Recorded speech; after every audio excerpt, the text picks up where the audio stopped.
Imagine you're polishing up this vintage car, you give it a flawless, really shiny paint job and ask top dollar for it. Right. Makes sense. Yeah, but the second the buyer turns the key and, here's a cracked engine block, they just walk away. Welcome to the Transfer Ready by Succession Strength podcast. Today, we're exposing why highly profitable professional services firms are basically trying to sell broken cars to private equity. Yeah, they are just watching their lucrative deals completely collapse during due diligence. Exactly. So that shiny paint job, that represents a firm's revenue and margins, and those usually look fantastic on the surface. But the engine block, well, that's the firm's operational resilience and transferability. Which is where things fall apart. Completely. We see this disconnect constantly. Take this mid-sized accounting firm we recently observed. On paper, they were just beautiful. They had 5 straight years of revenue growth and really high client retention. So they looked like a sure thing. Oh, absolutely. They even received an unsolicited private equity offer with a massive valuation. They actually signed a term sheet in just 60 days. The partners were literally already picking out beach houses. Wait, okay, let's unpack this for a second.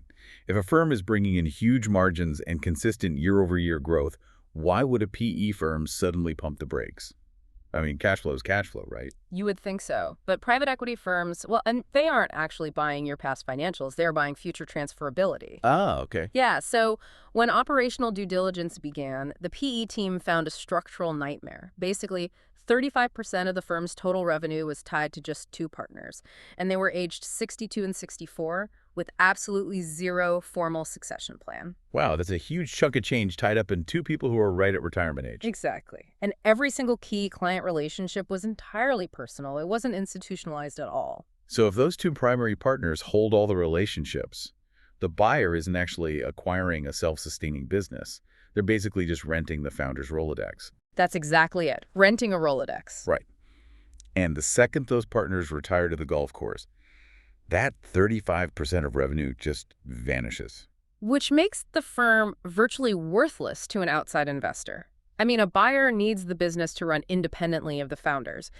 And to make matters worse, the PE team looked at the firm's leadership bench and found it incredibly weak.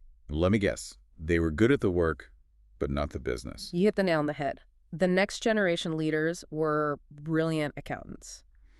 But they had never managed a P&L. Oh, wow. Yeah, meaning they had no experience actually balancing revenues against operating costs to ensure profitability.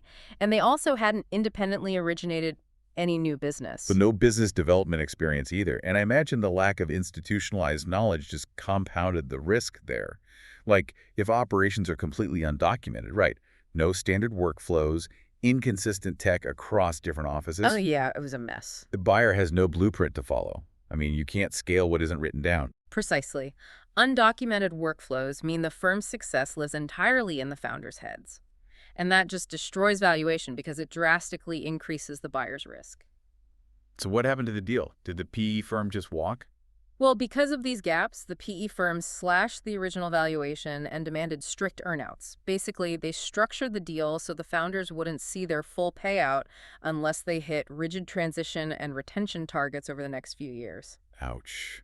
Walking away from that kind of restriction probably felt like the only option for them at the time. Yeah, the partners were insulted. They thought they could just shop the firm around to a more appreciative buyer. But walking away just triggered a disastrous chain reaction in the market, right? It was a really painful 18 months. They approached other PE firms and strategic buyers, but every single one uncovered those exact same vulnerabilities during diligence. Because the underlying issues were still there. Exactly. Having their operational gaps repeatedly exposed just destroyed their negotiation leverage. Ultimately, they were forced to sell to a much smaller regional firm for a mere fraction of that initial PE offer. A fraction.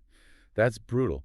But the takeaway here for you listening is that you absolutely cannot wait for a buyer to find your gaps during due diligence. Because by the time they are looking under your hood, the power dynamic have already shifted completely in their favor. You have to measure these vulnerabilities before a buyer ever gets involved. That's why the professional services transition readiness diagnostic is such an essential first step. Right. It objectively measures your partner dependency, your client concentration, and the true strength of your leadership bench. It tells you if you have a cracked engine block while you actually still have time to fix it. So here is something to think about before we wrap up. Are you just building a profitable firm, or are you actually building a transferable one? Visit successionstrength.com or email info@successionstrength.com to assess your PE readiness. Follow the Transfer Ready by Succession Strength podcast.